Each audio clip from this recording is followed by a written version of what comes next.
Bien, voy a compartir contenido. Bien, los ejercicios referidos a lo que es soluciones líquidas, específicamente en la aplicación de la ley de Raoul, son muy parecidos, ¿no?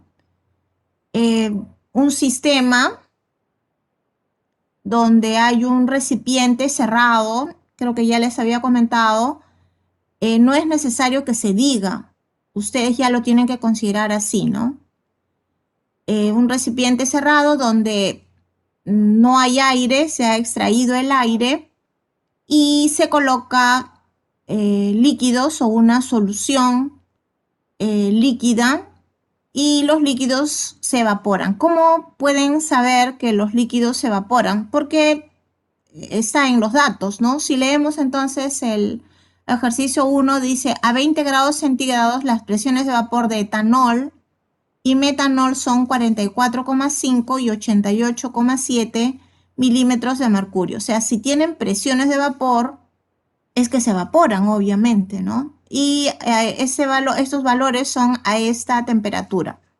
Recordando conceptos, las presiones de vapor de los líquidos puros, llamados también presiones de vapor saturado o presión de vapor del líquido, son constantes a una determinada temperatura. Y la relación es del tipo logarítmica entre la presión y la temperatura, ¿no? A mayor temperatura, mayor presión.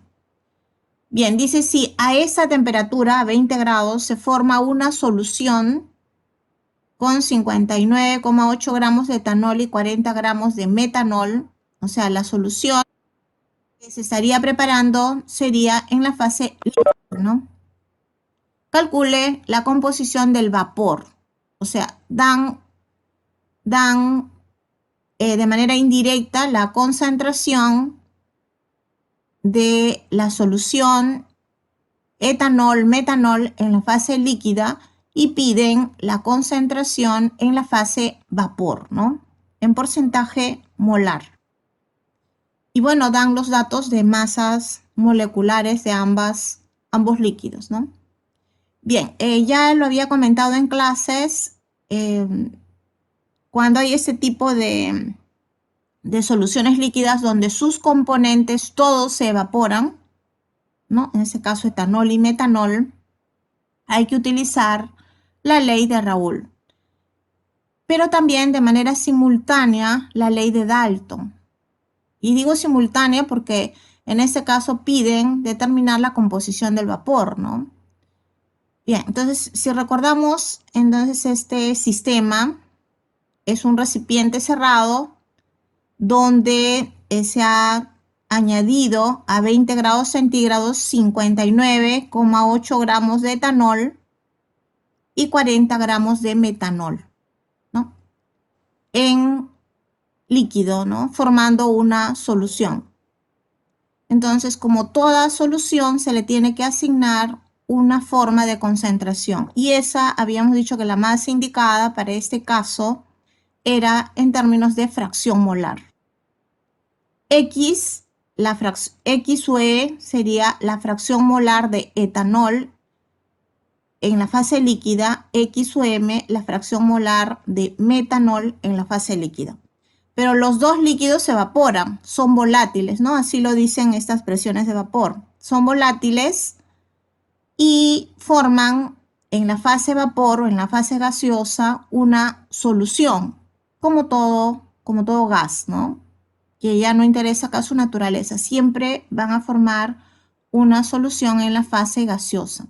Entonces forman una solución y por tanto también hay que darle o asignarle una forma de concentración y que también sería fracción molar, ¿no? Entonces, solución gaseosa, fracción molar. Y sub E, la fracción molar de etanol en la fase gaseosa, Y sub M, la fracción molar de metanol en la fase gaseosa. Es decir, acá hay dos soluciones, una líquida y una gaseosa, donde en ambas soluciones están presentes las dos sustancias, ¿no? Etanol y metanol.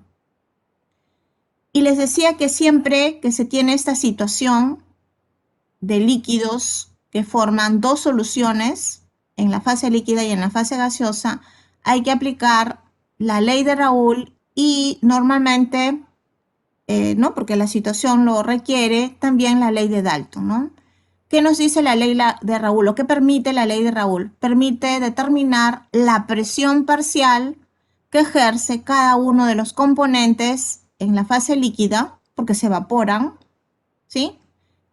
P sub E sería la presión parcial de etanol en la fase vapor, porque el vapor es el único que ejerce presión, no el líquido, en función a su concentración, pero en la fase líquida. X sub E es la concentración en el líquido, ¿no? En la solución líquida, por la presión de vapor saturado, ¿no? La bolita como supraíndice indica presión de vapor saturado, o sea, de líquido puro.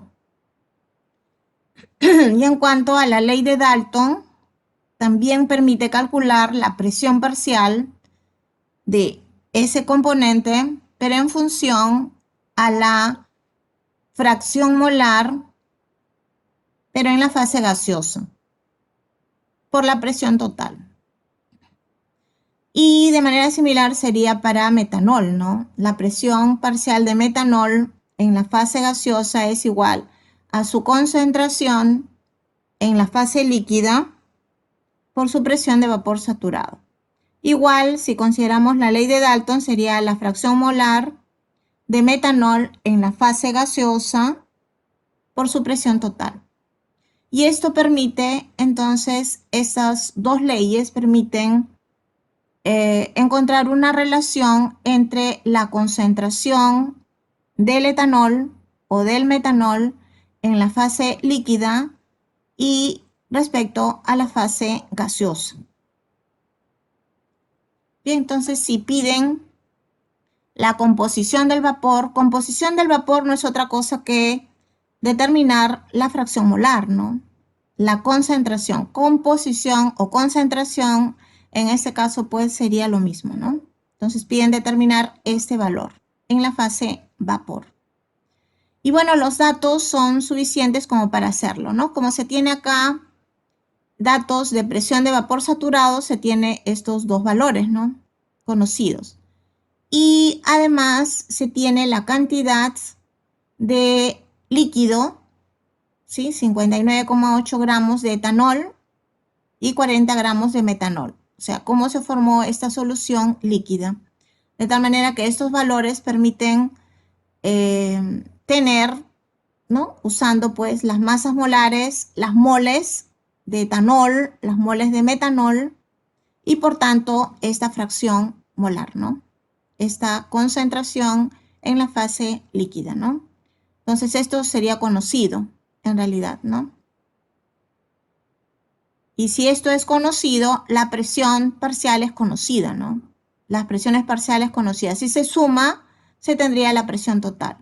Y lo único que se tendría que hacer es despejar este valor, ¿no? Que sería la concentración del componente etanol o metanol en la fase gaseosa. ¿Sí? Entonces eso es lo que aparece acá.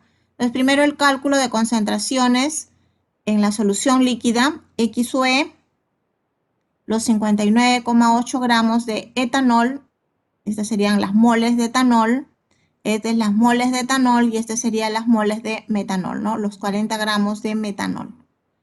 La fracción, entonces, molar de etanol sería 0.5098. La diferencia respecto a 1 sería 0,4902. Bien, entonces, según la ley de Raoult,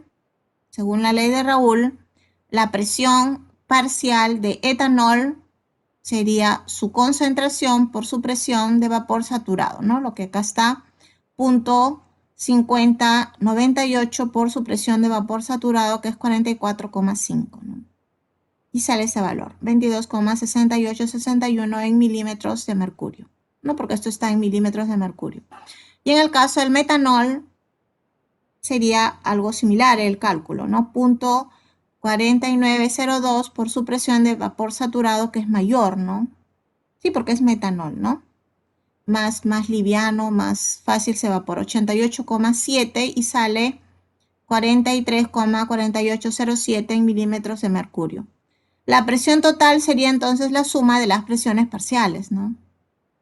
La suma sale 66,1668 en milímetros de mercurio. Entonces, considerando la ley de Dalton, que ya lo hemos visto por acá, ¿sí? Se despeja este valor, ¿no? Sería la presión parcial entre la presión total, ¿no? Lo que figura acá.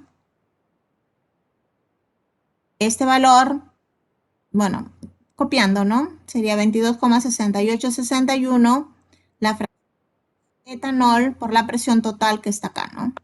El valor resulta 0.3429.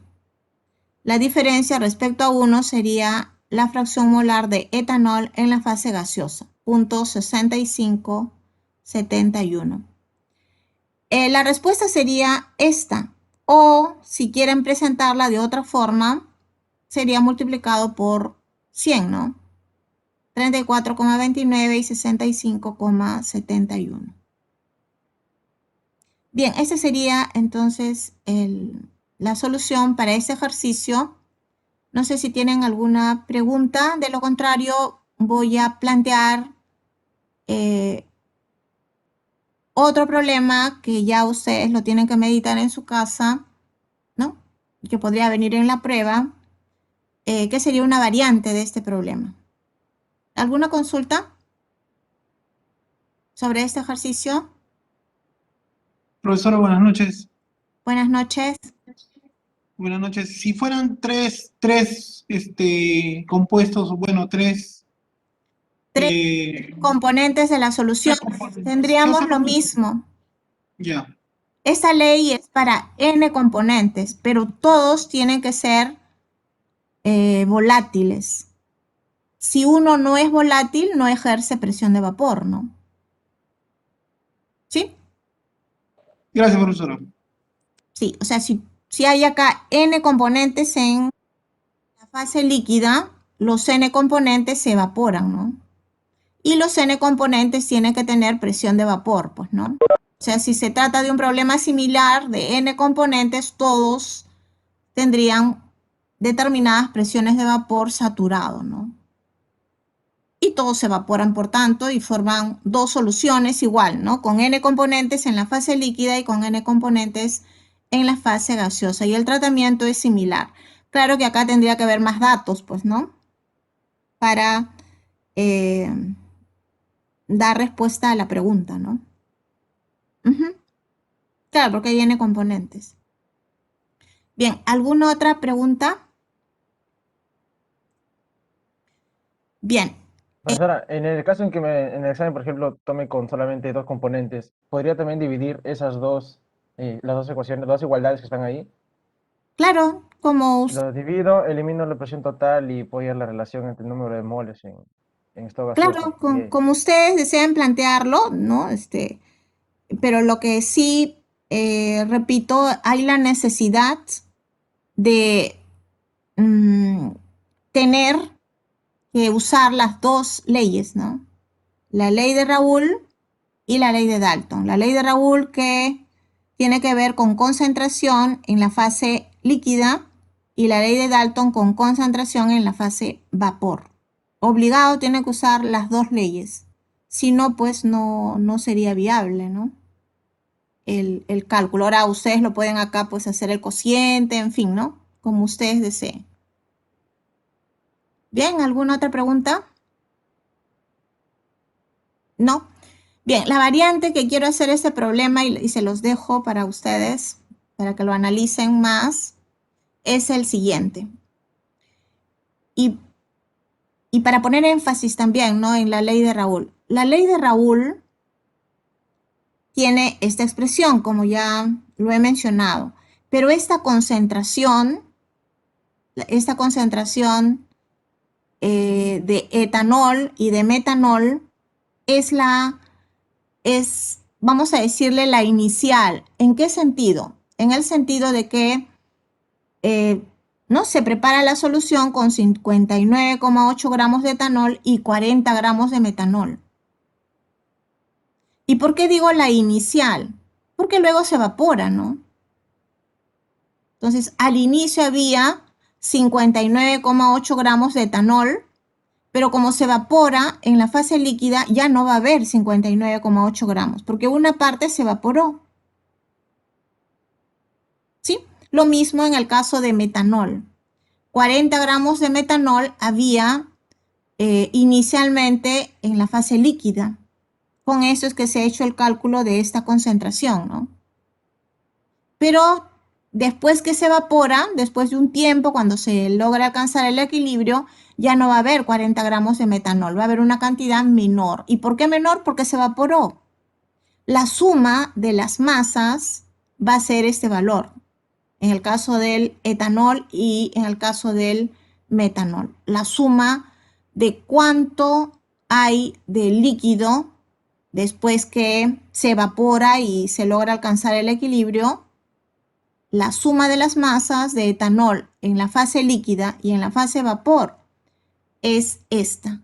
Y lo mismo para el caso del metanol. La suma de la masa después de la evaporación de metanol, ¿no? Lo que queda en la fase líquida y lo que está en la fase vapor sería 40 gramos. Entonces, a lo que voy es que deben de tener siempre presente que esta concentración, cuando se usa la ley de Raoult, es, ¿no?, la que tienen que considerar al inicio, ¿no? O sea, cómo es que se ha preparado la solución. Así como lo he planteado acá, ¿no? Con el inicio. Pero la variante que les decía es la siguiente, ¿no? ¿Cuál sería entonces la masa de etanol y de metanol final, vamos a decirlo así? ¿Cómo lo podrían plantear? Haciendo uso de esta concentración, ¿no? Pero teniendo otros datos, como por ejemplo, teniendo el dato de el volumen que ocupa el vapor. Si ustedes tienen como dato el volumen que ocupa el vapor, no el volumen del recipiente, ¿no? Porque el volumen del recipiente no sería el adecuado, ¿no? Si es que quieren determinar la masa de etanol y la masa de metanol que se encuentra en la fase vapor, porque lo que se ha calculado acá solamente es la concentración, ¿no? Pero no la masa. Entonces, si quiero saber, repito, cuánto sería la masa, o sea, si una de las preguntas, en otras palabras, fuera, ¿cuánto hay de etanol y de metanol en la fase líquida después que ocurrió la evaporación? Tendrían que hacer una diferencia, ¿no? Calcular la masa de etanol y de metanol que hay en el vapor y restarle a estos valores de acá, ¿no? 59,8 y 40. Y para ello estarían necesitando el volumen, ¿no? Y considerar, obviamente, pues el comportamiento ideal, ¿no? Y pueden considerar comportamiento ideal porque miren cuál es la presión total, ¿no? 66,1668 milímetros de mercurio. Muchísimo menor que 2 atmósferas. Entonces, comportamiento ideal, si tienen volumen y tienen, ¿no?, temperatura, porque la temperatura es dato, pueden calcular el número de moles totales, ¿no? Si calculan el número de moles totales y lo multiplican por esta concentración, tendrían entonces las moles en la fase gaseosa. Y como tienen la masa molecular, se tendrían la masa en la fase gaseosa. Y la diferencia respecto a estos valores sería la masa de etanol y de metanol en la fase líquida. Bien, no sé si de repente quedó claro cómo obtener la masa final de etanol y de metanol en la fase líquida, después que ocurrió la evaporación. Y se estableció pues un sistema en equilibrio donde ya no hay cambio, ¿no? Sí, se comprendió, ¿verdad? Sí, profesor. Bien. Entonces, como digo, eso puede venir en la práctica, ¿no? A ver, entonces ejercicio número 2 dice, calcule la presión de vapor de una solución acuosa de sacarosa, la cual tiene una concentración de 10% en masa. ¿Sí? Presión de vapor de una solución acuosa de sacarosa. Si se dice presión de vapor, en realidad pues no es de la sacarosa, ¿no? Es del agua. Pero ya hemos dicho de que hay varios nombres para mencionar un determinado sistema, ¿no? Entonces se trataría pues de una solución, como dice acá, acuosa de sacarosa, en donde el agua es quien se evapora, porque la sacarosa es un soluto no volátil. Entonces el agua se evapora y el agua es el que ejerce presión. Entonces, en realidad, esta presión es la presión de vapor del agua. Pero se habla a veces así, ¿no? Presión de vapor de una solución acuosa de sacarosa o presión de vapor también sobre la solución. Y si esa solución se encuentra dentro de un sistema cerrado, se habla también pues de presión de vapor del sistema, ¿no? Entonces un poco estoy acá recordando conceptos. Bien, entonces dice, calcule la presión de vapor de una solución acuosa de sacarosa, la cual tiene una concentración de 10% en masa. Se trata pues de una propiedad coligativa, ¿no? Como ya se pone acá, la sacarosa es una sustancia no volátil y no se ioniza. No se ioniza, al igual que la glucosa, ¿no? O que la urea, no se ioniza. En cambio, cloruro de sodio, todos los compuestos iónicos cuando se disuelven en agua sí se ionizan, ¿no? La sacarosa no se ioniza. Bien, entonces la presencia, como ya hemos visto en las propiedades coligativas, la presencia de un soluto no volátil dentro de un líquido formando una solución, en este caso con el agua, hace que se reduzca el área superficial para que el líquido se evapore, de tal manera que provoca una disminución de la presión de vapor del agua, ¿no? Para esta situación, para este sistema sería del agua, ¿no? Porque es agua sacarosa. Entonces es la propiedad coligativa, ¿no? Y así se llama la propiedad coligativa, esto que es subrayado en rojo. Disminución de la presión de vapor de quién? Del solvente. ¿Quién es el solvente? El agua. Bien, y habíamos ya puesto una expresión de este tipo, ¿no? Delta de P sería la disminución de la presión de vapor del agua. Entonces, la bolita como supraíndice indica agua pura, ¿no? Menos esto que no tiene bolita sería la presión de vapor cuando el agua ya forma una solución con la sacarosa, que es lo mismo que el término de acá, ¿no? Presión de vapor de la solución o sobre la solución de sacarosa. Entonces, esto es equivalente a esto. Lo que les decía al inicio, ¿no? Presión de vapor de una solución acuosa de sacarosa está referida al agua, porque la sacarosa es no volátil, pero de repente puede ser mal llamado, ¿no? Ustedes lo pueden decir así, ¿no? Una expresión no adecuada, pero lo cierto que es la presión de vapor que ejerce el agua, que es la única sustancia que se evapora, ¿no? Que es volátil. Bueno, y esto sabemos que es directamente proporcional a la concentración de la solución en términos del soluto. ¿Quién es el soluto? La sacarosa. X sería entonces fracción molar de la sacarosa en la solución, ¿no? Acuosa, y por la presión de vapor saturado. Como es un soluto no volátil y tampoco se ioniza, no he puesto el factor de Van Gogh, pero yo les recomiendo que siempre lo pongan, ¿no? aunque sea 1, ¿no? En el caso de la sacarosa es 1 porque no se ioniza. Y le digo que siempre lo pongan para que no se olviden, ¿no? ¿Sí? Entonces, esta expresión de la propiedad coligativa sería igual en general al factor de Van Gogh, ¿no? Acá faltaría el factor I, ¿no? Y por esta expresión. Bien, entonces acá dan concentración en porcentaje en masa, pero esta es fracción molar, ¿no? Esta presión de vapor saturado es dato, ¿no?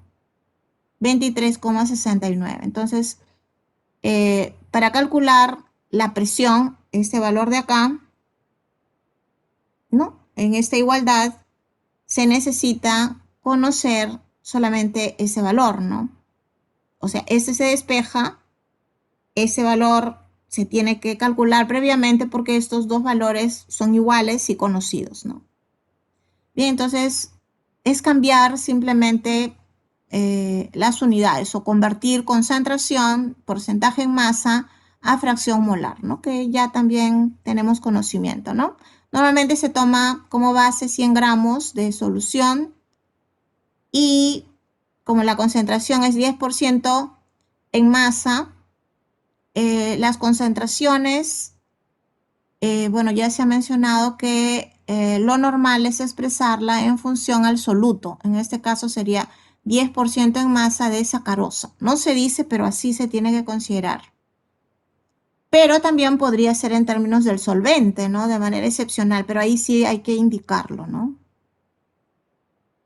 Bien, entonces de los 100 gramos de solución habría, ¿no? Si es 10% de sacarosa, habría 10 gramos de sacarosa y la diferencia 90 gramos de agua. Dividiendo entre su masa molar, sale ese valor 0.0292 moles de sacarosa y acá dividiendo entre 18 saldría 5 moles, ¿no? Las moles totales serían la suma, ¿no? 5.0292. De tal manera que la fracción molar de sacarosa sería las moles de sacarosa entre las moles totales, que sale un valor pequeñito, 5,8061 por 10 a la menos 3. Y sería reemplazar en esta relación, ¿no? Nada más, ¿no? Bien, sería entonces acá presión de vapor saturado 23,69, presión sobre la solución, que es la del agua, la que ejerce presión, es igual a la fracción molar de sacarosa, que es este valor, y por la presión de vapor saturado nuevamente, ¿no? Y esto resulta 23,55 milímetros de mercurio. O sea, ha bajado muy poquito, ¿no?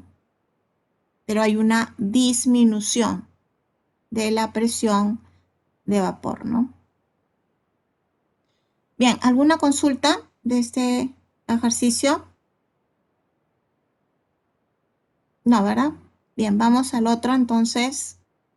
Bien, este otro ejercicio tiene varios componentes la solución, ¿no? También se trata de propiedad coligativa. A ver si leemos, dice, la terapia de rehidratación oral es un tratamiento sencillo y de bajo costo que repone los fluidos y los electrolitos perdidos. Bueno, ese es el marco un poco para el problema, ¿no?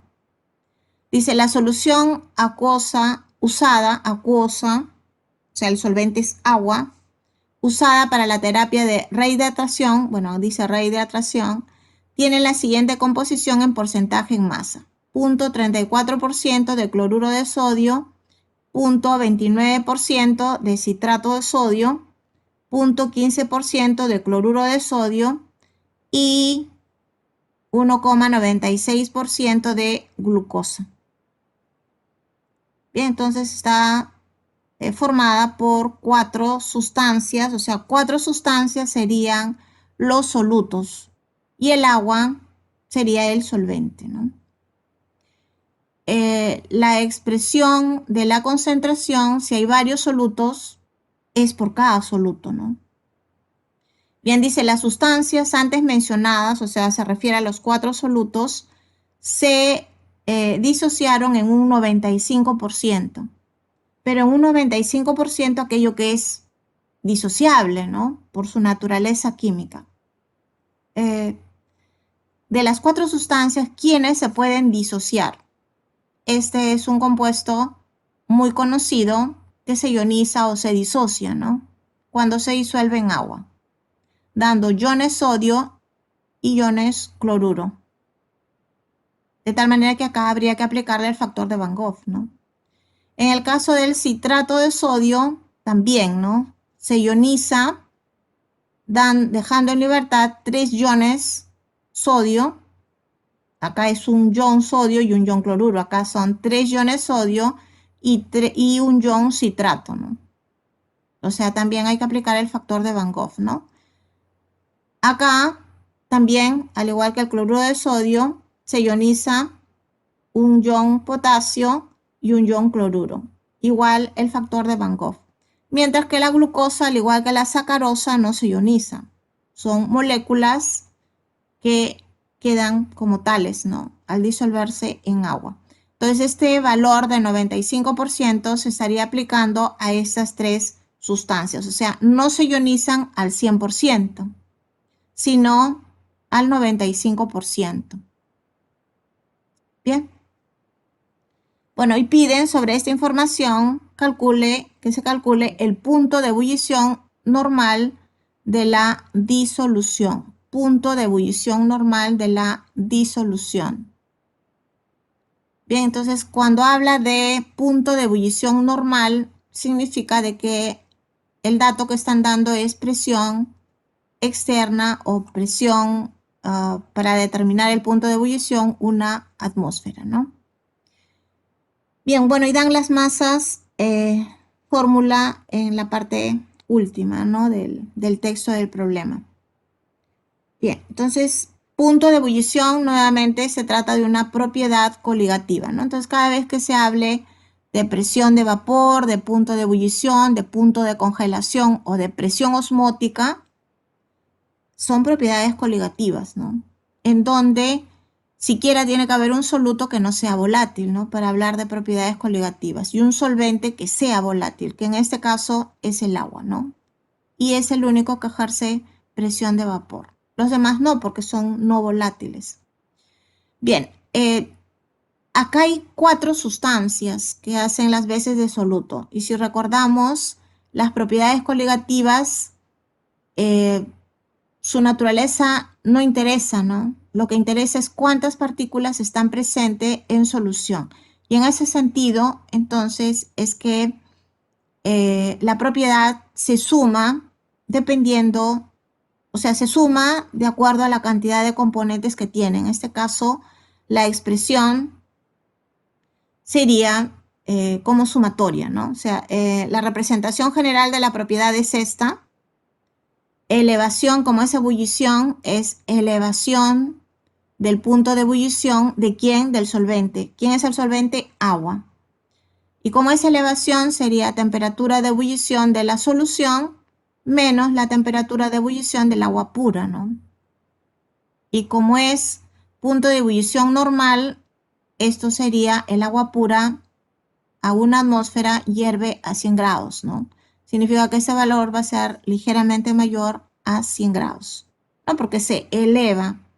El agua eleva su punto de ebullición por la presencia de estos 4 solutos no volátiles. Bien, y acá sí incluí el factor de Van Gogh por la molalidad. M sería molalidad de la solución, ¿no? Y KB sería la constante ebulloscópica, que para el caso del agua es 0,52, ¿no? Ese valor ya sabemos que es para el solvente, ¿no? Porque soluto no interesa quién sea, ¿no? Pero sí su cantidad presente en solución. Bien, entonces como hay esa expresión para un solo soluto, ¿no? Pero si hay 4 solutos, entonces sería la sumatoria, ¿no? Entonces, si despejamos este valor, que es lo que piden, sería este valor más este otro valor, pero en sumatoria, ¿no? Porque hay 4 solutos, repito, ¿no? Bien, entonces si hay 4 solutos, sería el punto de ebullición es igual a 100 grados más este KB, como es para el solvente, que es agua, y es este valor 0,52 sale, ¿no?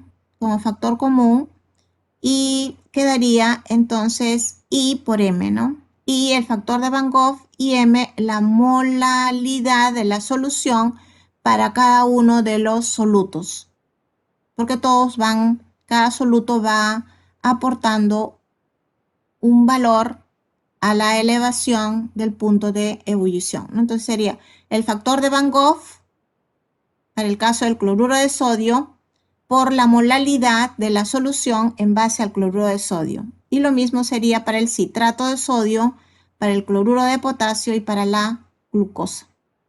¿Sí? La sumatoria. Bien, entonces cuando hay más de un soluto hay que tener en cuenta que es la sumatoria, ¿no? Bien, esa es una relación 1.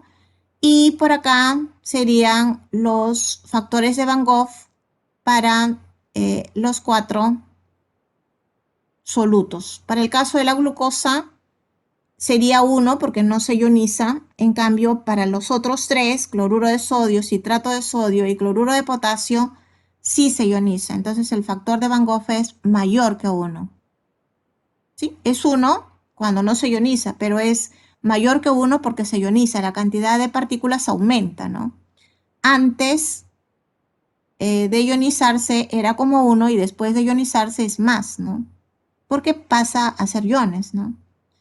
Bien, y bueno, hay esta relación que ya lo vimos en clase. Este viene a ser el grado de disociación que ya se dijo por acá, que es 95%, ¿sí? En tanto por 1 sería 0,95. Esa es la cantidad de iones teóricos. En el caso del cloruro de sodio sería, ¿no? Si cuando se ioniza pasa un ion sodio y un ion cloruro, o sea, sería 2, ¿no? Acá 3 iones sodio y un ion citrato, sería 4. Y acá, de la misma manera que el cloruro de sodio, sería 2, ¿no? Por cada disociación hay un ion potasio y un ion cloruro, 2. Y esto que no se ioniza, ¿no? Por eso es que en el caso del cloruro de sodio es 2 menos 1, el cloruro de potasio también 2 menos 1, y en el caso del citrato es 4 iones menos 1, ¿no? Y bueno, sale 1,95, 3,85 y 1,95. O sea, no es 0,95 por 2, ¿no? Ni 0,95 por 4, ni 0,95 por 2, ¿no? No es. Es por esa relación. Recuerden, el factor de Van Gogh hace referencia a la relación entre la cantidad realmente presente en solución entre antes de formada la solución, ¿no? ¿Sí? Bien. Entonces, convirtiendo, por otro lado, ¿no? Por acá dan los porcentajes o la concentración lo dan en porcentaje en masa, mientras que acá es molalidad, ¿no? Entonces, habría que convertir, por eso se pone acá porcentaje en masa a molalidad. Y bueno, este cuadro es el más indicado, ¿no? 100 gramos de solución acuosa, los solutos, cloruro de sodio, citrato de sodio, cloruro de potasio y glucosa, y el agua, ¿no? Entonces, en 100 gramos, según la concentración, salen estos valores. Y la masa, bueno, ¿no? Si es 100 gramos de base, sería pues 0,34, 0,29, 0,15, 1,96 y 97,26 gramos de agua. Y esas serían sus masas molares. Si recordamos, la molalidad es moles de soluto, estos son los solutos, por kilos de solvente. El agua es el solvente, ¿no? Entonces, para el caso del cloruro de sodio sería, bueno, este es el factor de Van Gogh de acá, ¿no? Factor de Van Gogh por la molalidad, ¿no? La suma. Entonces, el factor de Van Gogh para el caso del cloruro de sodio Y esta sería las moles de cloruro de sodio, masa entre masa molar, ¿no? Las moles de cloruro de sodio por kilos de solvente. Este es 97,26 gramos en kilos, sería 0.09726 en kilos, ¿no? Y lo mismo sería para el citrato de sodio, 0.29 entre 258 sería moles entre la misma cantidad de agua, ¿no? Porque estamos hablando de la misma solución, que tienen 4 solutos. Y para el caso del cloruro de sodio sería 0.15 gramos entre 74,5 serían las moles de cloruro de sodio entre la masa en kilos de agua, ¿no? Porque así es molaridad. Y esto sería para el caso de la glucosa, ¿no? 1,96 gramos entre 180 y entre la misma masa en kilos de agua. Bien, si se suman todos los valores, resulta 100,1629 grados centígrados. Bien, ¿algún comentario? ¿No? Bueno, seguimos entonces. Bueno, hay dos ejercicios que vienen a continuación de lo que es equilibrio químico, ¿no? Equilibrio químico, que es un tema relativamente familiar, ¿no? Para ustedes no es nada desconocido y que involucra, sobre todo, nada desconocido para sistemas gaseosos, ¿no? Como es este el caso. Los equilibrios más comunes, más estudiados inclusive, es en la fase gaseosa, pero también puede ser en la fase acuosa, ¿no? Y el tratamiento es muy similar, ¿no? Considerando que los componentes que intervienen en la constante de equilibrio tienen que tener la misma fase, ¿no? Bien, o sea, no hay sólidos ni hay líquidos puros que se consideren, ¿no? Bien, dice acá, ¿no? A 350 grados Kelvin, la constante de equilibrio, ¿no? Para esta reacción es 0.205, ¿sí? Para esta reacción. Un reactante y dos productos, ¿no? Dice, en un recipiente de 3 litros se introducen 3,75 gramos de bromuro de carbonilo y se calienta hasta alcanzar esa temperatura, esta de acá, ¿no? Entonces, un recipiente de 3 litros, acá igual tienen que considerar que se ha hecho antes el vacío, ¿no? No hay nada de aire, ¿no? Bien, se introduce 3,75 moles del reactante y luego se pide cuáles son las concentraciones en el equilibrio, ¿no? Si le piden en el equilibrio es que esa temperatura es constante, ¿no? Así lo tienen que considerar. En B dice cuál es el grado de disociación del reactante. Y en C, si una vez alcanzado el equilibrio se añade 1,5 moles de CO, cuáles son las concentraciones en el nuevo equilibrio. Esto está indicando de que el equilibrio se está perturbando, ¿no? En este caso por cambio de concentración. Y en D, determine la eficiencia de la reacción. ¿Recuerdan? Habíamos mencionado en clases de que los sistemas en equilibrio tienen que de alguna manera ser ayudados, entre comillas, para mejorar su rendimiento o eficiencia, ¿no? Porque una reacción, ¿no? Para estos sistemas estudiados se llevan a cabo con el fin, obviamente, de tener la mayor cantidad de productos, ¿no? Acá no se aprovecha energía, ¿no? La mayor cantidad de productos. Y para tener la mayor cantidad de productos es necesario, pues, a veces manejar apropiadamente presión, temperatura o cambios de concentración, ¿no? Entonces, por eso dice, determine la eficiencia de la reacción. O sea, cómo ha mejorado la reacción cuando hay esta adición, ¿no? Si es que la hay, ¿no? la mejora. Bueno, eso lo dirá pues los cálculos. Bien, este es el sistema entonces en equilibrio. Y todo sistema en equilibrio implica una coexistencia, ¿no? Coexistencia de reactantes y de productos. Entonces, en el inicio tenemos 3,75 moles de reactantes. Si lo dividimos entre el volumen del recipiente, entonces sería la concentración inicial de este reactante 1,25 molar, ¿no?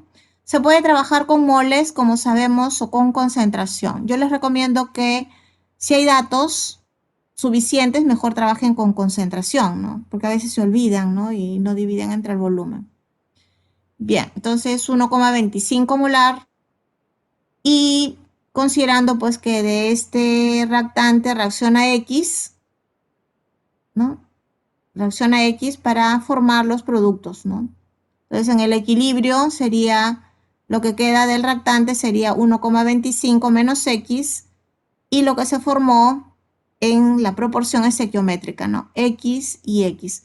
También sabemos que para sistemas en equilibrio, cuando dan la constante de equilibrio, la ecuación tiene que estar balanceada, ¿no? Y lo está, ¿verdad? Porque si no, esta constante no tiene sentido, ¿no? Porque cambia su valor con los cambios de los coeficientes estequiométricos, así como de la temperatura, ¿no? O sea, se tiene que dar temperatura y la ecuación balanceada. Bien, entonces, si usamos el valor de la constante de equilibrio, que es dato, la expresión de la constante de equilibrio en términos de concentración molar sería la concentración de los dos, el producto de las concentraciones de los dos productos a sus coeficientes estequiométricos, que en este caso todos son unos, ¿no? Productos y reactantes, entre la concentración del reactante, ¿no? Y si lo ponemos en términos de X, sería X al cuadrado, X por X cuadrado, y acá sería 1,25 menos X. X estaría representando concentración, ¿no? Porque acá es concentración. Bien, X sale 0.414. Entonces, la primera pregunta dice, ¿cuáles son las concentraciones en el equilibrio, ¿no? De todos los componentes. En el caso del reactante sería 1,25 menos este valor, sale 0.836 molar. Y de los productos tienen la misma concentración, que es este valor, ¿no? 0.414 molar. Sería la parte A.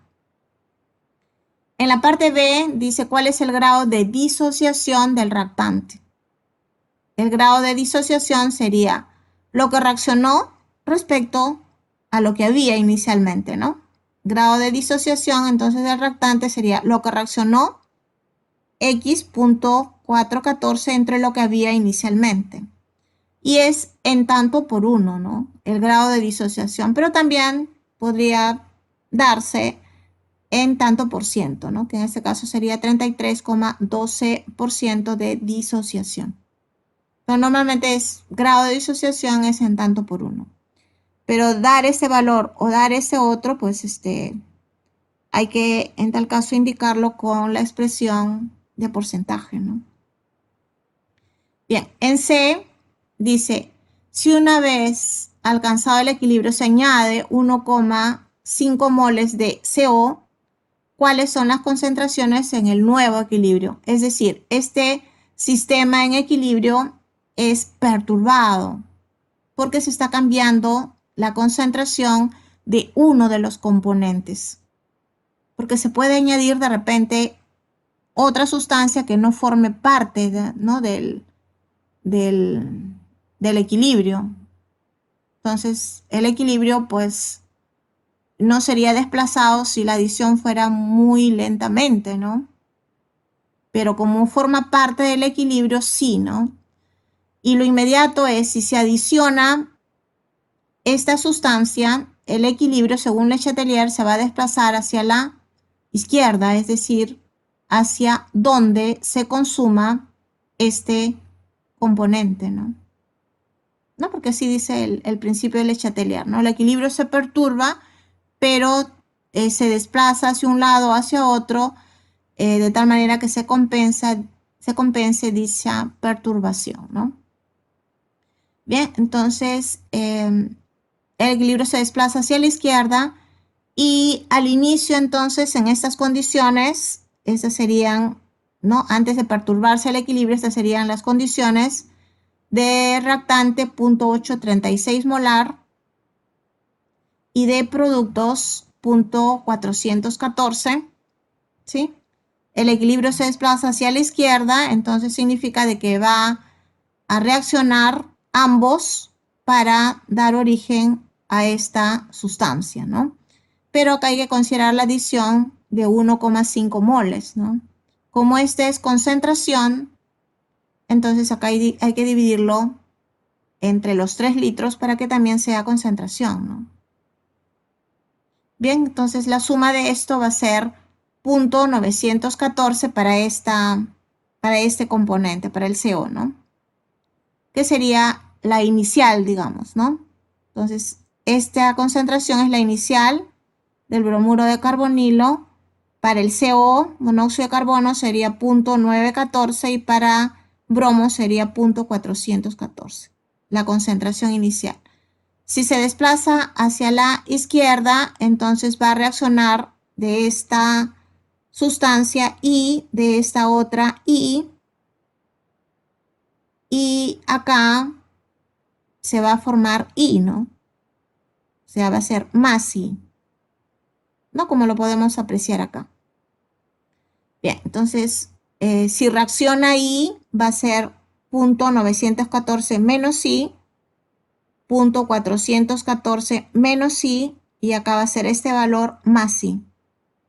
Y el valor, como no nos dicen nada de cambio de temperatura, sería el mismo valor de la constante de equilibrio, ¿no? Que es 0.205. La expresión es la misma, ¿sí? El desplazamiento a la izquierda no quiere decir que invierta la reacción, ¿no? Es la misma expresión, pero con esta variante de reacción, ¿no? Bien, entonces sería el producto de las concentraciones de los productos entre la concentración del reactante, ¿no? Si se reemplaza valores en términos de I, ¿sí? En términos de I, y considerando el mismo valor de 0.205, que es el valor de Kc, I vale 0.1497. Bien, entonces reemplazando este valor en estas expresiones, este valor sale 0.9857 y este valor sale para el CO 0.7643 y para este valor 0.2643. Bien, y la última pregunta, que es determine la eficiencia de la reacción.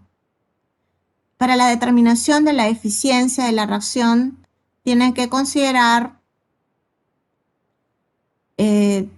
cuánto se formó respecto a cuánto se formaría si la reacción fuera irreversible, ¿no? Entonces, volviendo a la reacción inicial, bueno, a la reacción, ¿no? A la única reacción de equilibrio reversible, reactante, dos productos y la reacción se inició con 3,75 moles de bromuro de carbonilo, que el equivalente en concentración es 1,25. ¿Sí? Así se inició, ¿no? Bien, entonces al inicio 1,25 y esto dio lugar a un determinado valor, ¿no? Que si consideramos en función a ambos, ¿no? ¿Cuánto se formaría si la reacción fuera totalmente irreversible? O sea, no, porque esa doble flecha significa reversible, pero si fuera irreversible, ¿cuánto se formaría de los productos? Por estequiometría de la reacción sería 1,25 1,25, ¿no? ¿Sí? 1,25 y 1,25 también, ¿no? Y esto estaría desapareciendo, ¿cierto? Bien, pero acá hubo una adición de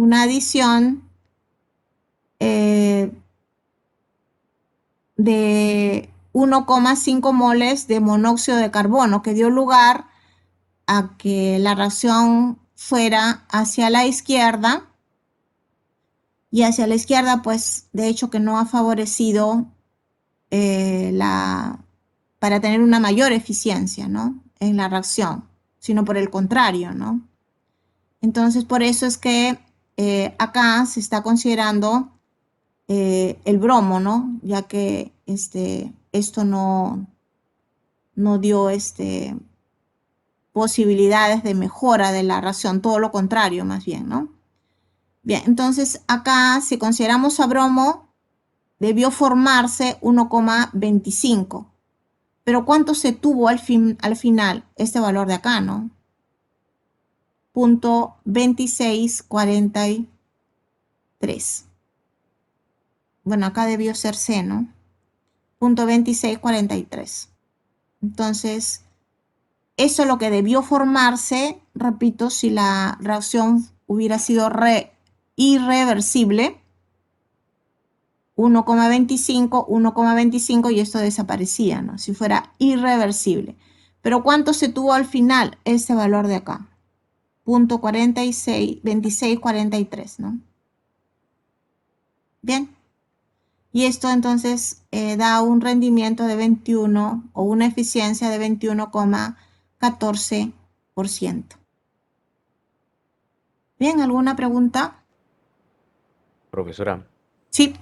la eficiencia Profesor. siempre se mide después de añadir la cantidad de sustancia, o ¿cómo es ahí? O sea, la eficiencia de la reacción es como el Sí. resultado final, pues cuánto de productos tengo, ¿no? Pero Ok, en entonces, este caso se está reportando en función al bromo porque el bromo no ha sido alterado, ¿no? Desde el inicio hasta el final no ha sido alterado. En cambio, el monóxido de carbono sí, ¿no? Porque se adicionó 1,5. Entonces, encontrar en base a este valor no es apropiado, ¿no? ok. Siempre es al final, ¿no? Esta es la situación final. Bueno, acá debió ser C, ¿no? C. No sé si tienes otra pregunta, bueno, aunque no entendí bien tu pregunta, si me dijiste que es... ¿me puedes Profesora, repetir la pregunta? profesora, Sí. disculpe, y si en caso, ¿no? También se agregaría bromo y se tuviera otro procedimiento más de concentración final, allí cómo sería el caso para medir la eficiencia. Ah, O ya no se podría. adiciona este y este. Claro, o sea, se adicionaría un poco de monóxido y otro poco de bromo, por así decirlo, un mol de cada uno, por así decirlo, y ahí ya, ¿cómo sería la eficiencia? Bueno, ahí se complica, ¿no? La eficiencia, ¿no? En tal caso tendría que calcularse por partes, pues. Antes de la adición y después de la adición, ¿no? Y se hace la suma, pues. O sea, antes de la adición me refiero acá, ¿no? Porque acá, ¿cuánto sería en la parte A? ¿Cuánto sería la eficiencia de la reacción si no hubiera habido, digamos, la adición de 1,5 moles, ¿no? O sea, si no se hubiera perturbado el equilibrio. Y sería hasta acá nada más, ¿no? Este sería el grado de disociación. ¿Y cómo sería la eficiencia de la reacción? Sería, ¿cómo sería la eficiencia o cuánto sería la eficiencia de la reacción? Igual sería, profesora, 0,414, ¿no? La concentración de bromo sobre la concentración perdón, del componente inicial, del reactivo. Claro, que sería ese valor, ¿no? Claro, así, La claro. eficiencia sería 33,12%. O O sea, sea, coincidiría con ese valor. claro, ¿no? Porque es cuánto debió tenerse si la reacción fuera irreversible. Si es 1,25, sería 1,25 y 1,25, ¿no? Entonces, 1,25 sería X, que es este valor, entre 1,25, que sería el grado de disociación en realidad, ¿no?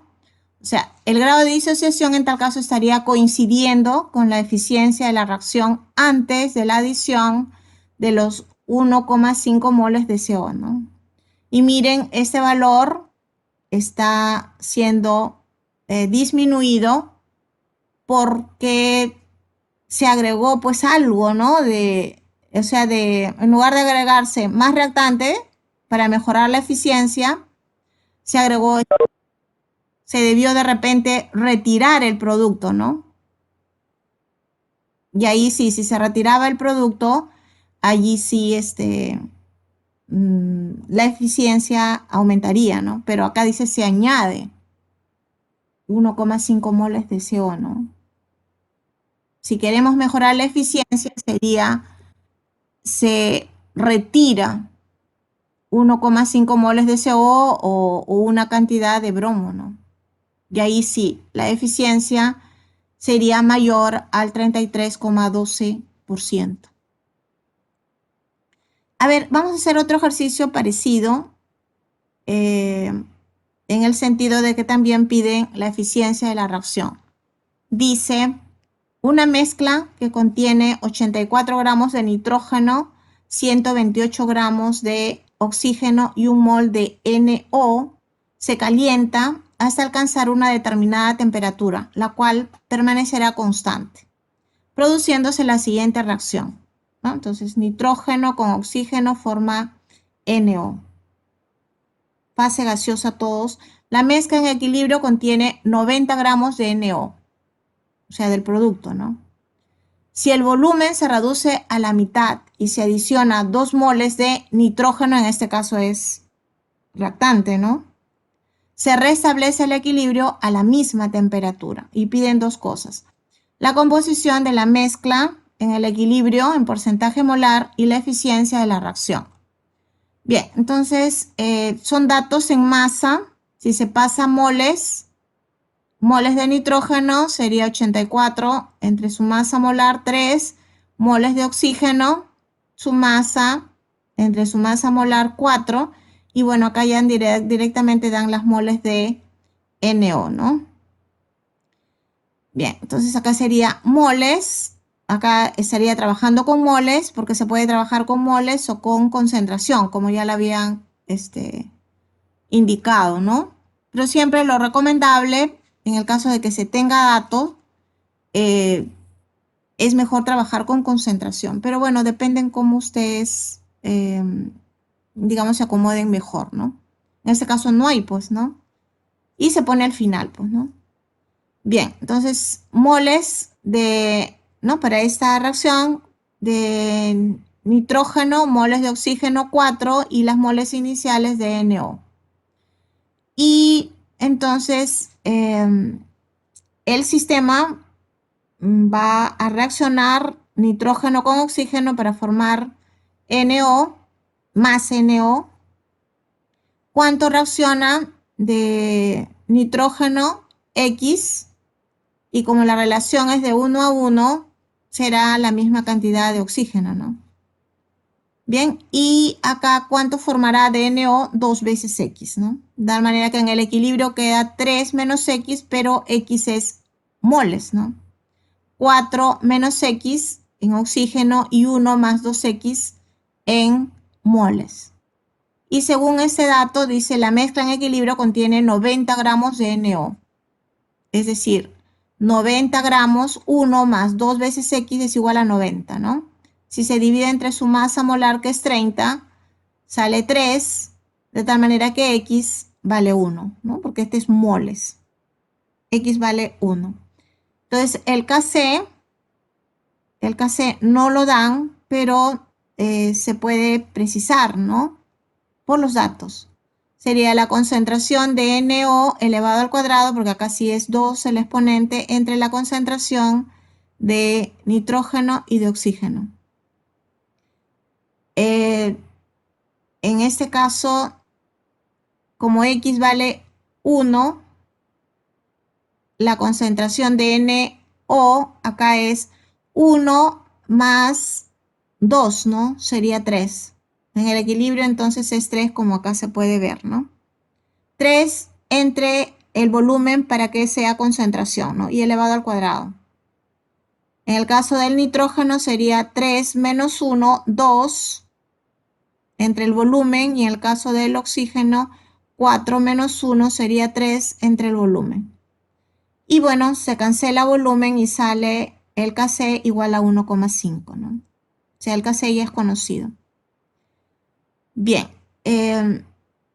pero piden la composición después que se perturba el equilibrio y se vuelve a restablecer, ¿no? Porque este sería, digamos, la situación inicial.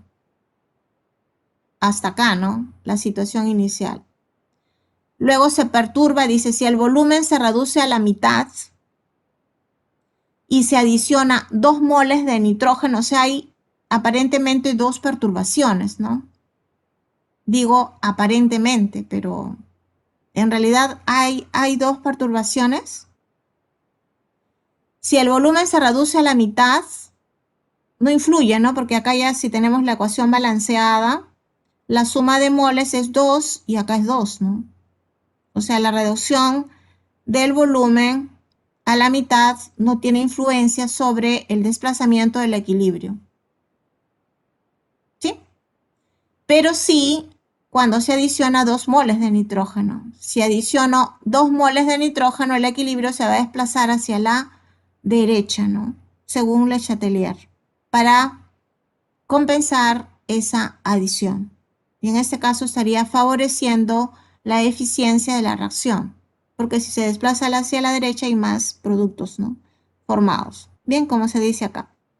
Bien, entonces nuevamente haciendo un análisis y cálculos a la vez, sería, en el caso del nitrógeno tenemos 2 moles, ¿no? En este estado inicial, acá sería 3 moles y acá 3 moles, ¿no? Como ya se ha dicho. Pero en rojo está apareciendo la adición de las 2 moles, ¿no? Que hace referencia y que provoca el desplazamiento del equilibrio hacia la derecha.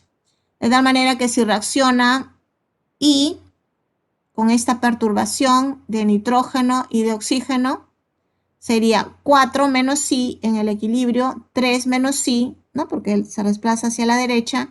Y en caso de NO sería 3 más 2 veces I, ¿no? Por esa geometría de la reacción. Ya el Kc es 1,5 y nuevamente sería, ¿no? 3 más 2I, eso de acá es moles, ¿no?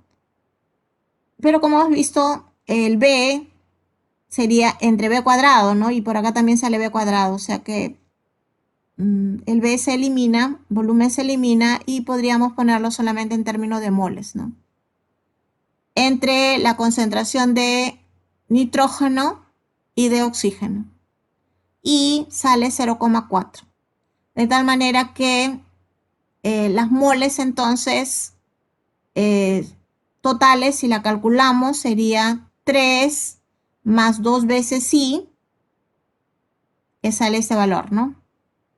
3,8, acá sería 4 menos I, 3,6 y 3 menos I, que sería 2,6, ¿no? Si se suma todo sale 10. Y lo que pedían era pues en la parte 1 la composición de la mezcla en el equilibrio, ¿no? Después de la perturbación. Bien, entonces si la suma total es 10 y estos son los valores parciales, entonces de nitrógeno 3,6 entre 10 por 100, de oxígeno 2,6 entre 10 por 100 y de NO 3,8 entre 10 por 100. Este sería entonces la parte A, ¿no? La composición. Y en cuanto a la eficiencia de la reacción, ¿no? Sería un análisis similar al anterior. En el caso del nitrógeno, ¿cuántas moles se ha tenido inicialmente? Inicialmente, si volvemos a ver acá, 3 moles iniciales, ¿sí? Respecto a 4 moles, este sería el reactivo limitante, ¿verdad? Porque la relación es de 1 a 1, ¿no? Entonces el análisis sería en función al nitrógeno. ¿Qué es lo que se hace acá, no? Entonces, 3 moles, acá 4 moles iniciales y acá había 1 mol inicial, ¿no? Y luego se adicionó 2 moles, ¿no? Para perturbar el equilibrio. En total sería entonces 5 moles. 4 moles y 1 mol. Bien, al final se tiene 3,6 moles de nitrógeno, 2,6 de oxígeno y 3,8 de NO. Bien, entonces, pero lo que se obtuvo realmente de NO sería 2,8, ¿no? Porque eso es lo que había inicialmente. Esto no se ha obtenido como consecuencia de la reacción, ¿no? Por eso que acá se haría referencia solamente al 2,8, ¿no? ¿Sí? El 2,8. Bien, entonces, si la reacción fuera irreversible, si acá hay 5 moles y acá hay 4 moles, ahora ya en el estado inicial ese era el reactivo limitante antes de la adición de las 2 moles de nitrógeno, ¿no? Pero si ahora es 5, el reactivo limitante sería el oxígeno, y si consideramos que la reacción fuera irreversible, tendría que formarse o haberse formado de NO el doble, ¿no?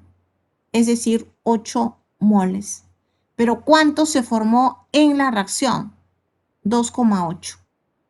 No se puede considerar ese valor porque el mol inicial no ha sido consecuencia de la reacción.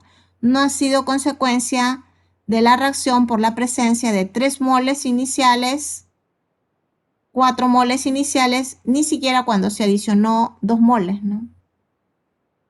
Entonces, por eso que acá, si ahora consideramos NO, sería 2,8 lo formado entre lo que debió formarse si la reacción fuera irreversible, 8, y expresado en tanto por ciento, o sea, 35%. Bien, ¿alguna pregunta? Sí, profesora, ¿podría repetir por qué el cambio de volumen no influye? Ah, por la expresión acá. Ah, claro. Claro, o sea, es volumen al cuadrado y acá es volumen y volumen, entonces se elimina, ¿no? Por eso es que acá, para hacerlo notar, y acá ya no lo incluí, pues, ¿no? Porque igual se iba a cancelar, ¿no? ¿Sí? Profesora, O disculpe. te refieres acá, te refieres a esto. Sí, cuando se reduce el volumen en la mitad. Ah, ya, cuando se reduce el volumen es porque el número de moles, ¿no? La sumatoria del número de moles en reactantes es 2, sumando los coeficientes estequiométricos, y en productos también es 2. Por eso no influye, ¿no? Ni tampoco Ah, ya. de presión, ¿no? Porque Sí, presión tiene y razón. volumen están en la misma relación, ¿no? ¿Sí? Sí, tiene razón. Sí. Claro. Bien, no vi los comentarios del chat, pero en tal caso, si tienen alguna otra consulta,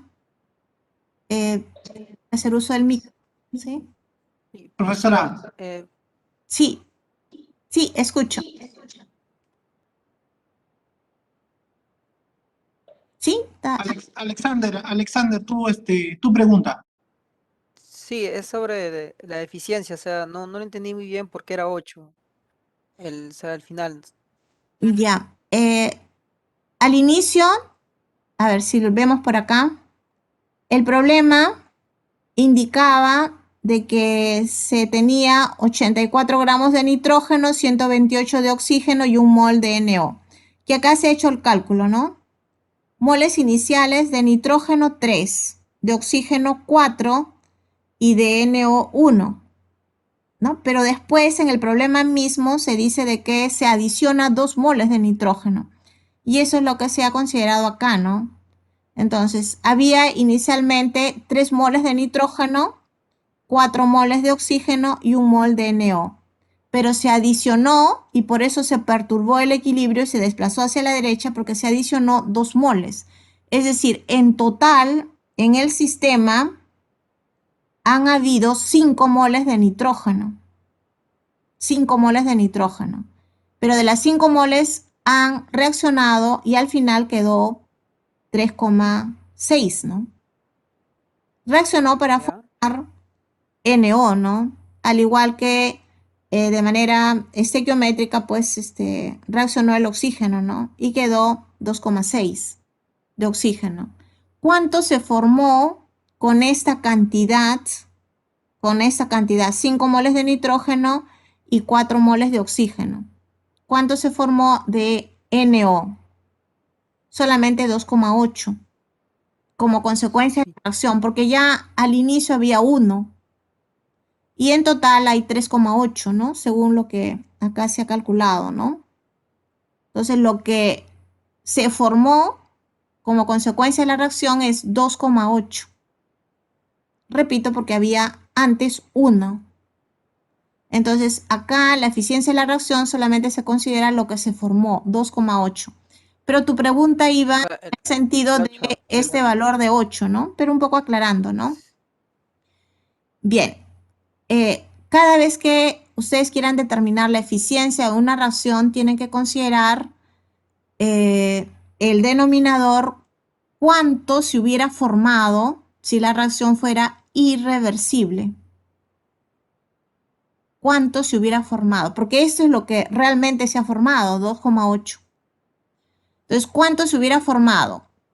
La suma, como ya dije, 5 moles en total, ¿no? Que figuran, que se ha adicionado al sistema, 4 moles de oxígeno, ¿no? O sea, 5 de nitrógeno y 4 de oxígeno. Si la reacción fuera irreversible, el reactivo limitante, ¿cuál sería? Ese de acá, ¿no? Porque la relación es de 1 a 1. El reactivo limitante sería el oxígeno. Entonces, reactivo limitante en el sentido que es el que define la cantidad de productos a obtenerse. Entonces, si la reacción fuera irreversible, ¿cuánto debió formarse de NO? La relación es de 1 a 2. Debió formarse el doble, 8. ¿Cuánto se formó realmente? Porque la reacción es reversible, 2,8. Entonces, ¿cuánto es la eficiencia? La relación de ambos, ¿no? ¿Sí? o sea, el 8 es como lo ideal, o sea, lo que Es debió lo formarse en ideal. total. ¿Cuánto debió formarse si la reacción fuera irreversible? O sea, si no cumpliría el equilibrio, o sea, si no habría equilibrio, mejor Si dicho. no, si la reacción no fuera reversible, Claro, sería o sea, por eso, irreversible en un solo por sentido, eso, ¿no? por ¿Mm? eso, o sea, donde todo el oxígeno se consume. Todo el oxígeno se consume, ajá, y acá Ajá, y genera 8, ¿no? de Claro. 1 nomás, ¿no? De nitrógeno. Sí. Ajá, así. Si Ah, le todo se entendí ya. consume, claro, acá se va a consumir 4 también, ¿no? Queda 1 y se formaría 8 de NO. Pero como no es Ah, ya entendí. irreversible, se formó solamente 2,8. Ni siquiera Claro. 3,8, porque esto ya había, ¿no? 2,8. Claro. Muchas gracias, profesora. Ya le Ujú. entendí ya. Bien, ¿alguna otra consulta? Profesora, una pregunta. Sí. Respecto al cambio de volumen, si nuestra reacción tuviera en los reactantes 3 moles y del lado de los productos 2 moles, en ese caso sí habría una variación respecto a la, Al equilibrio. al equilibrio, ¿no es así? O sea, nos Sí, tendrían sí. que dar el nuevo coeficiente de equilibrio, algo así, ¿no? En tal caso sería el dato, pues, este volumen, ¿no? Ah, ya. O sea, Claro, otro volumen simplemente, a otro un volumen. volumen menor y saldría otro coeficiente de equilibrio. Ya. Ah, buena la pregunta porque me da lugar a hacer un comentario, ¿no? Digamos que eh, hubiera el efecto del volumen, o sea, el desplazamiento, ¿no? Del volumen, el desplazamiento del equilibrio debido a la reducción del volumen a la mitad. Si hubiera habido ese desplazamiento del equilibrio, es decir, si esto no sumara 2, al igual que este, digamos que para cualquier sentido, ¿no? Digamos que para la derecha se hubiera desplazado el equilibrio. Lo primero que tienen que hacer es, tan solo por reducir el volumen a la mitad, ¿cómo serían las concentraciones? El doble. Sería el doble, ¿sí? A ver, ¿se entendió? Sería el doble, pues. Entonces, significa de que estas concentraciones que van a ponerlas, ¿no? El punto de partida, por eso le digo que siempre es bueno poner concentración y no moles, ¿no? Entonces, porque las moles no se duplican, lo que se duplica sería la concentración, ¿no? Entonces sería este valor, bueno, sería otro sistema, ¿no? Pero lo que quiero decir es que el primer efecto antes de desplazamiento del equilibrio sería el duplicar la concentración. ¿Por qué se duplica la concentración? Porque el volumen se ha reducido a la mitad, ¿no? ¿Sí? Sí, Eh, está claro, profesora. sí, sí, se entiende, ¿verdad? Sí se entiende, sí. Pero el detalle es el siguiente, o sea, en ese caso, si tuviéramos, se duplicaría de todos, ¿no es así? O sea, de todos De los todos, componentes. claro, de todos los componentes. Pero Y se ese haría sería nuevamente el cálculo, ¿no? y el primer efecto, claro. O sea, antes de desplazar el equilibrio, o sea, antes de hacer esto, en otras palabras, tiene que considerar que la concentración se ha duplicado de todos los componentes, ¿no? Y recién después hacer lo que ya pues es común, ¿no? O sea, se desplaza hacia la izquierda o hacia la derecha y hacer ¿no? Ese análisis. Lo mismo sería para el caso del efecto de presión, ¿no? Profesora, disculpe, pero si es que la concentración se duplica, ¿el Kc aún se mantiene constante o también variaría en algo?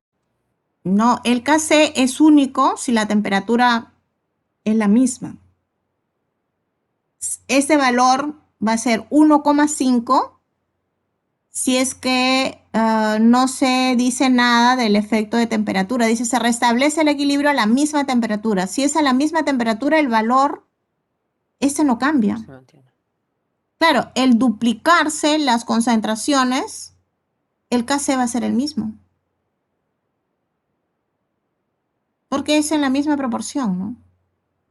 Claro, Pero lo que claro, quiero entiendo. hacer notar, por eso les decía que el comentario de ustedes da lugar a que, no, de repente pues se enfatice en algunos eh, conceptos, manejos, ¿no? Que si esto, si hubiera habido influencia de la reducción del volumen, acá no hay influencia porque la suma de coeficientes es 2 al igual que acá, ¿no?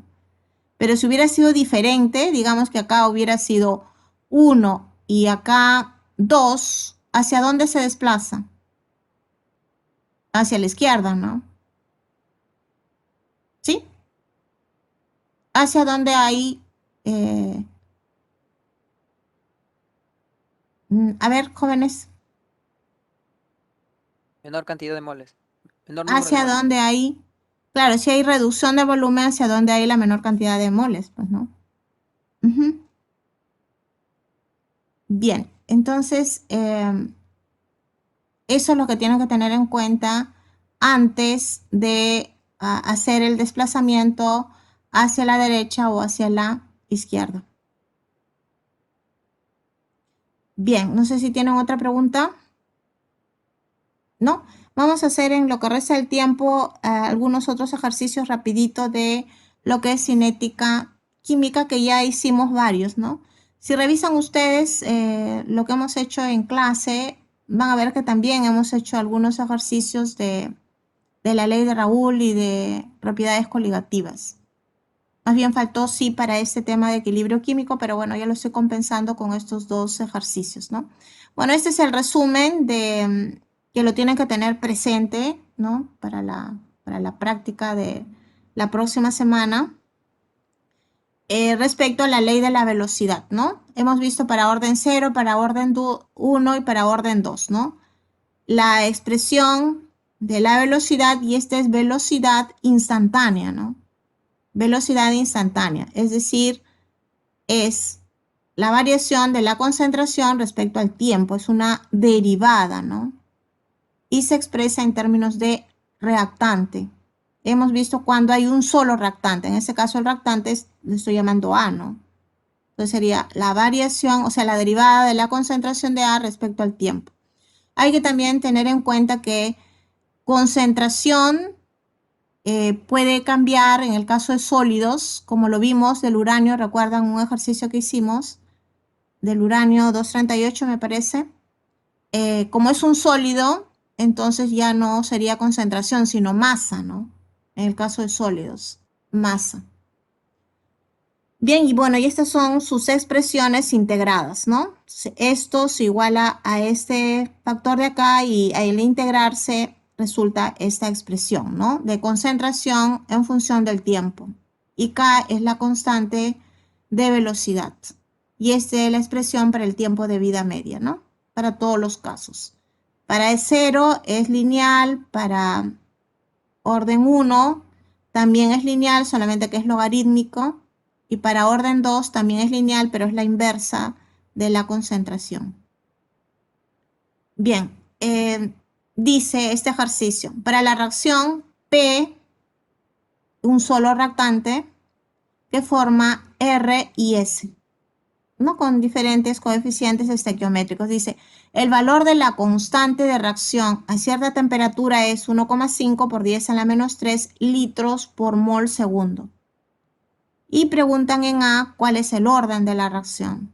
En B, cuál es la ecuación de la velocidad de reacción. Esta también hubiera podido venir en B, la ley de la velocidad, ¿no? Que sería su equivalente. En C, cuál será la velocidad de reacción cuando la concentración de P, que es reactante, es 0,3 molar.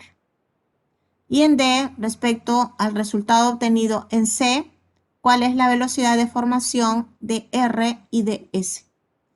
Bien, entonces la velocidad instantánea o ley de la velocidad es B, velocidad instantánea, repito, que es derivada, ¿no?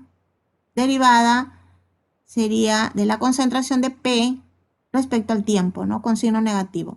Sería la constante de velocidad y como hay un solo reactante sería la concentración de P elevado a la X, donde X es el orden de la reacción. Como hay un solo reactante es el orden de la reacción, ¿no? Si hubiera habido más reactantes serían órdenes parciales, ¿no?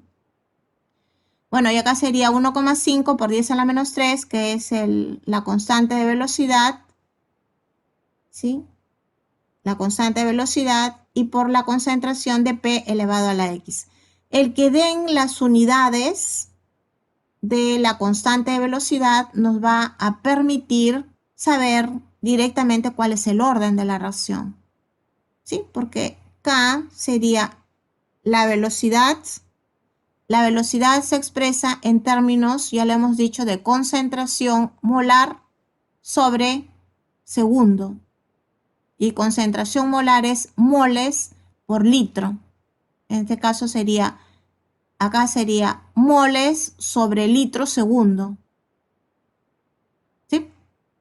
Bien, entonces este sería moles sobre litro segundo. Y la concentración es concentración molar, ¿no? Y si el orden de la reacción es 2, sería moles al cuadrado por litros a la menos 2, ¿no? Y esto, analizando solamente las unidades, resulta ese valor de 2, ¿no? Corresponde el valor de 2, ¿no? Porque acá dice que es litros sobre mol segundos a la menos 1. Entonces, lo que les quiero decir es que sabiendo las unidades, como en este caso, de la constante de velocidad, esa nos indica cuál es el orden de la reacción, ¿no? Nada más. Entonces, con eso se responde la parte A. La B, ¿cuál es la ecuación, no? Y la ecuación, pues, tiene esta expresión, ¿no? Si se da el valor de la constante de velocidad, 1,5 por 10 a la menos 3, y determinado en la parte A el orden de la reacción, esa es la expresión de la ley de la velocidad. En C dice, ¿cuál será la velocidad de la reacción cuando la concentración de P es 0.03 molar? ¿Sí? 0.03 molar. Y sería reemplazar nada más en esta ley de la velocidad, ¿no? 1,5 por 10 a la menos 3, acá se reemplaza 0.3 elevado al cuadrado por es de orden 2 y sale ese valor, ¿no? 1,35 por 10 a la menos 3. Y en D dice, respecto al resultado obtenido en C, ¿cuál es la velocidad de formación de R y de S? Entonces, acá hay que tener en cuenta que hay una relación entre la ley de la velocidad, ¿no? De la reacción, que en este caso es para el único reactante P, pero que tiene una relación con los productos R y S. Y esa relación lo da los coeficientes, la inversa de los coeficientes estequiométricos, ¿no? ¿Sí? Bien, entonces si B es velocidad instantánea, tendría esta expresión, ¿no? Menos la derivada de la concentración de P respecto al tiempo. Y respecto a R, que tiene coeficiente estequiométrico 2 y S3, este es negativo porque es reactante, ¿no? Mientras que R y S son productos, ¿no? Son positivos. Sería entonces un medio de la derivada de la concentración de R respecto al tiempo, y respecto a S sería un tercio, ¿no? Porque su coeficiente es 3, ¿no? Derivada de la concentración de S respecto al tiempo. Y ese valor ya ha sido determinado porque dice para los resultados de C, ¿no? En C la velocidad es 1,35 por 10 a la menos 4, ¿no? Sería ese valor de acá.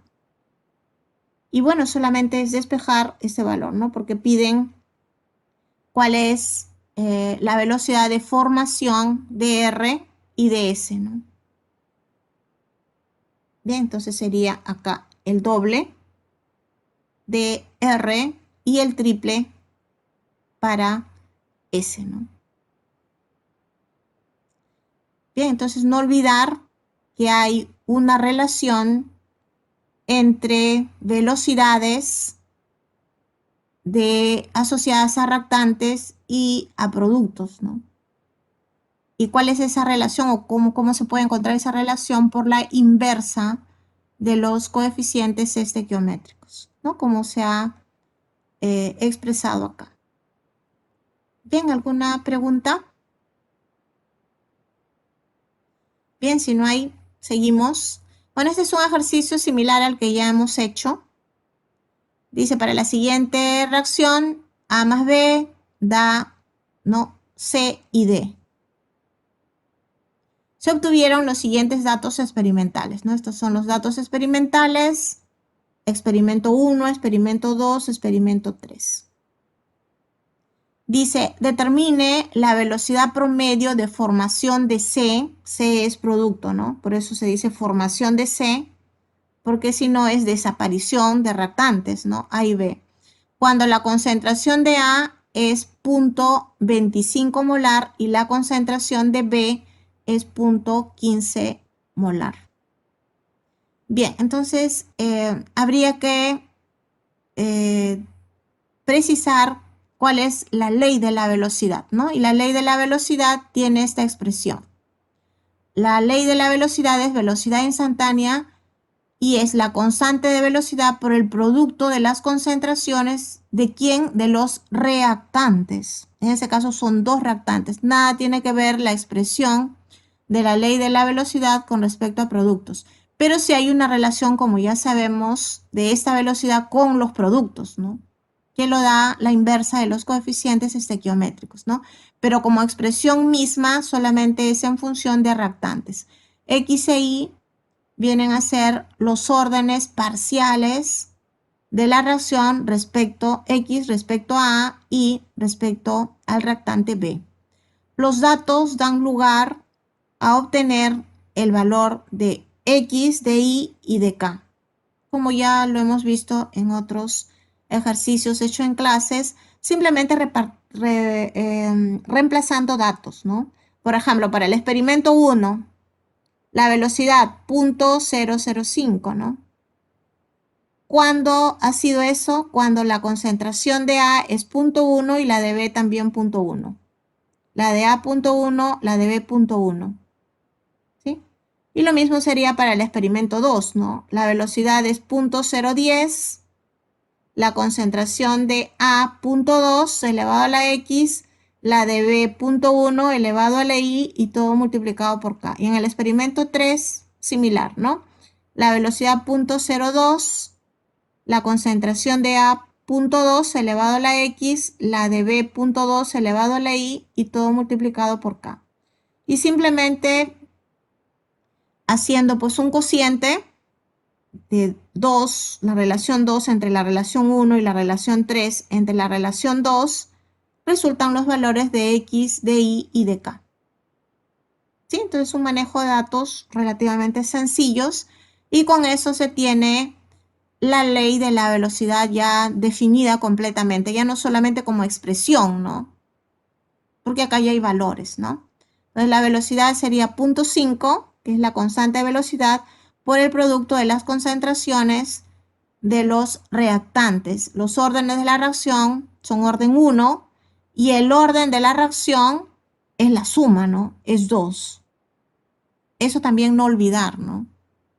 El orden parcial de la reacción respecto a A es 1, respecto a B es 1, pero el orden de la reacción de esta reacción es 2.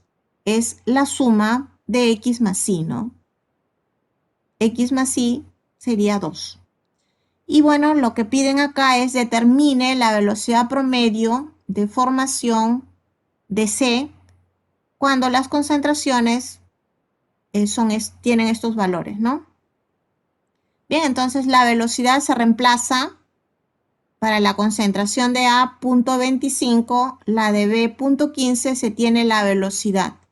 Pero esta velocidad es en términos de estos, ¿no? De estos productos, de estos reactantes, perdón, ¿no? De estos reactantes, ¿no? Entonces, pero hay una relación, recuerdan, entre reactantes y productos, ¿no? Entonces, considerando que esta es velocidad instantánea similar a la velocidad promedio, entonces podemos decir que la velocidad, como es reactante, ambos sería, ¿no? Los coeficientes son 1 y 1, tendrían esta expresión, ¿no? El delta indica velocidad promedio, el D indica derivada, ¿no? Pero se puede, repito, considerar, ya que piden velocidad promedio similar a la velocidad instantánea, ¿no? Entonces sería el delta respecto a reactante A con respecto al tiempo negativo por ser reactante, lo mismo B, los coeficientes son 1, y estos se relacionan con los productos C y D. En el caso de C, el coeficiente es 3 y en el caso de D, el coeficiente es 1, ¿no? De C el coeficiente es 3, por eso es la inversa, y de D el coeficiente es 2, por eso es la inversa, y con signo positivo porque son productos. Y se relaciona así, ¿no? Bien, entonces, considerando entonces que esta velocidad es para estos la misma, ¿no? Porque se ve que es la misma, ¿no? Simplemente se estaría la relación que piden, ¿no? Que es para C, que sería 3 veces, pues, ¿no? Nos daría este valor. Y otro ejercicio, el último ya, ¿no? Por el tiempo, sería la reacción entre el reactante A para dar B y C. Dicen que es de segundo orden, o sea, ya está indicando que es de segundo orden. Dice la constante de velocidad 8 por 10 a la menos 2 molar, concentración molar a la menos 1, segundos a la menos 1 a 25 grados centígrados. La constante de velocidad depende de la temperatura, ¿no? Entonces, a esa temperatura es este valor. ¿Cuánto tiempo tomará para que A reduzca su concentración de 0.88 molar a 0.14 molar? Entonces hay una relación entre concentración y tiempo. Significa de que la velocidad instantánea hay que integrarla al final, ¿no? Entonces esta velocidad, la constante de velocidad, hay un solo reactante, el orden es 2, ¿sí? Ya está definido prácticamente porque el valor lo dan, y es igual a la derivada de la concentración de A respecto al tiempo. Y bueno, si se integra, y para ello, pues, por eso les recordaba el resumen, ¿no? Usar directamente la relación, ¿no? Para orden 2 es esta la relación, ¿no? La inversa de la concentración final igual a la inversa de la concentración inicial más K por T, ¿no? Donde K es este valor que nos dan, ¿no? Bueno, acá yo lo he puesto así, pero ustedes pueden usar directamente esa relación, ¿no?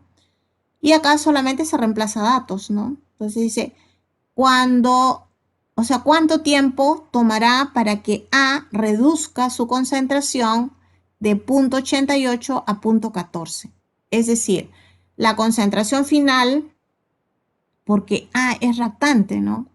Es menor que la inicial, ¿no? Entonces, esa es la concentración final, 0.14, y esta es la inicial, 0.88. Y simplemente se despeja el tiempo, ¿no? Que sale 75, bueno, esto es en segundos, ¿no? 75.08 segundos o 1,25 minutos. Bien, ¿alguna pregunta? Profesora, disculpe. Sí. Para los productos sería la misma operación, ¿no? Por ejemplo, para el producto 3B sería del mismo modo, ¿no? ¿A qué te refieres del mismo modo? Para la velocidad. Claro, me refiero para obtener algún tiempo de variación de la concentración. O sea, tendríamos que usar la misma fórmula de la inversa de la molaridad, igual a la inversa de la molaridad inicial más K por T. No. Esta ley de la velocidad está en función al reactante. Es reactante, no es producto. Hay una relación, sí, pero en cuanto a velocidad.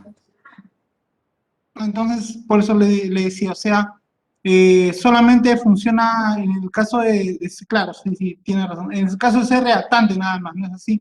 Ahora, Claro, para productos tendría que hacerse de formación, creo, ¿no? El claro, otro tipo el otro tipo de relación, creo que la formación. Claro, o sea, te refieres a esto, pero esto es en cuanto a Claro, velocidad. claro, claro, Velocidad. velocidad, claro, sí, sí, sí. Ujú. Sí, O sea, Ya, gracias, profesora, profesor. profesora, ujú. o sea, si para hallar los productos tendría que hallar primero su velocidad instantánea y después ahí recién puedo aplicar la fórmula para hallar el tiempo, para los que son los productos. Eh, a ver, no entendí bien tu pregunta. En esta pregunta, Sí, si es que me pidieran el eh, tiempo, pero de los productos, o sea, si reaccionarían con los productos, o ese mismo tiempo para todo. no, es que cuando, o sea, acá se está analizando, o sea, acá los datos son para encontrar el tiempo en este caso sería desintegración, ¿no? Porque hay un solo reactante, ¿no? El tiempo Claro, de desintegración de A. O sea, cuando la concentración inicial es 0,88 y se desintegra hasta una concentración final de 0,14, ¿no? ¿Qué tiempo? claro, pero si fuese de B, o sea, si me dirían de B que aumente su concentración de un punto a otro punto, claro, que me dan esos datos, ¿el procedimiento sería el mismo? No, Si fuese para los es que con productos. estos datos no puedes calcular de B, porque esta ley de la velocidad está asociada a A. O sea, no habría forma de poder hallar lo que es como el tiempo para hallar la formación de B, de una cierta concentración a otra, o sea, pero para B. No, pero si es una cierta concentración, sería estequiometría nomás de la reacción, ¿no? Claro, pero no, en tiempo me refiero, para lo que es el tiempo. Igual que la pregunta, o sea, la misma idea de la pregunta, solo que en vez de A sería con B. Y No, que nos pues den es los datos que con de... respecto a B no sería posible, porque esa Ah, bueno. expresión es para A, es para reactantes nada más. Ah, bueno, claro, ¿no? Ah, Claro, bueno. Ah, bueno, pero está bien. es para Sí, reactantes nada más. sí. Ujú. Quería despejar esa duda Velocidad, nomás. si es Ya la velocidad, entendí. sí, ¿no? O sea, si es velocidad, sí. Si es velocidad, sí, lo puedes hacer como esto. Claro, si solo es velocidad, Concentración, pero no, es... pues. Ah, claro, claro. Ujú. Ah, claro, ¿verdad? No, esa fórmula es para los Para reactantes, claro. reactantes. Ya, Ujú. ya entendí, profesora. Muchas gracias, bien. Ya. Bien, si no hay entonces más preguntas. Ya, a ver, para terminar entonces, la próxima semana en el horario de práctica estarían dando la cuarta práctica calificada y va a ser tipo cuestionario, ¿sí? Tipo cuestionario, pero con dos preguntas para que ustedes envíen su desarrollo a través de la plataforma. Bueno, todavía no he desarrollado la prueba, pero imagino que deben de ser más o menos unas 6 preguntas y dos de las cuales, repito, tienen que mandar el solucionario a través de la plataforma. Y va a ser en la misma modalidad de que no pueden, pues, regresar, ¿no? Revisar una pregunta. Si pasan a la siguiente, ya no pueden retornar, ¿no? ¿Sí? Bueno, voy a dosificar mejor los tiempos para que no haya ya reclamos, digamos. Y el día martes, el día martes, porque ahora no alcanzó tiempo, la verdad, eh, voy al inicio nada más, dándole las indicaciones. El día martes me refiero en hora de teoría, ¿no? Al inicio, que bueno, más o menos va a ser las 2:10, voy a dar la posibilidad de que ustedes en dos preguntas para que puedan elevar su nota del post-test número 5, ¿no? Y serían dos preguntas de teoría, nada más. Y eso sí, pues en un tiempo ajustado, ¿no? Porque son dos preguntas nada más, ¿no? Bien, eso es lo único que quería pues finalmente decirles, ¿no? No sé si tienen algún comentario. ¿No? Bueno, en tal caso, ya entonces nos estaríamos viendo la próxima semana. Que tengan pues buenas noches, ¿no? Porque ya son las 11 de la noche. Bien, gracias pues por asistir a esta recuperación. Hasta la próxima semana. Chao.